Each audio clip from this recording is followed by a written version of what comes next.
তো আজকে আমরা বেরিয়ে পড়েছি লাচুং ঘোরার উদ্দেশ্যে। তো আজ যাবো ইয়াংটং ভ্যালি, সবাই বেরিয়ে পড়েছি, সবাই রেডি হয়ে। তো চলো সাথে থাকো, সবটা তোমাদের সঙ্গে শেয়ার করবো।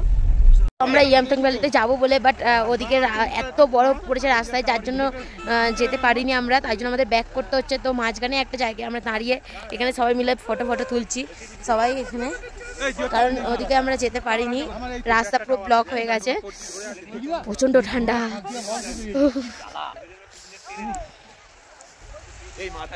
এখানেই বেশিরভাগ সবাই, সেই দিকেও অনেকেই সবাই এখানেই ফটো তুলছে, গাড়ি যেতে পারছে না তাই জন্য। তো আজকে আমার শরীরটা একটু ভালো ছিল, তাই জন্য আমি বার হতে পেরেছি গাড়ি থেকে, আর বার হয়ে অল্প একটু ফটো তুলতে পেরেছি। তাও শরীরটা খুব টানছিল না বলে, খুব কষ্ট হচ্ছিল বলে একদমই ছবি তুলতে পারিনি, অল্প একটু ছবি তুলেছি। তারপরে যা হয় আর কি, মানে খুব মজা করেছি, সামান্য একটু নামলেও তার মধ্যেই মজা করেছি খুব।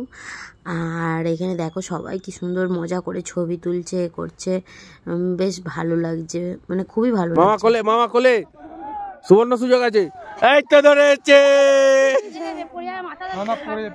হোটেলটা আমাদের দিয়েছে, আমরা হচ্ছে এখানে এসেছি, এটা হচ্ছে লাচুংয়ে, খুবই সুন্দর হোটেল একটা। ঘুরে এসে আমরা হচ্ছে এবার লাঞ্চ করে নিচ্ছি, এবার লাঞ্চ করে আমরা গ্যাংটকে বেরিয়ে যাবো। সবাই লাঞ্চ করতে বসে গেছে অলরেডি। আর লাঞ্চকে গিয়ে আছে তো দেখাচ্ছি তোমাদেরকে। ভাত, ওখানে আছে ডাল, এখানে ফুলকপি আলুর তরকারি, এখানে ডিমের তরকারি, আচার, আর পেঁয়াজ লঙ্কা তো আছেই।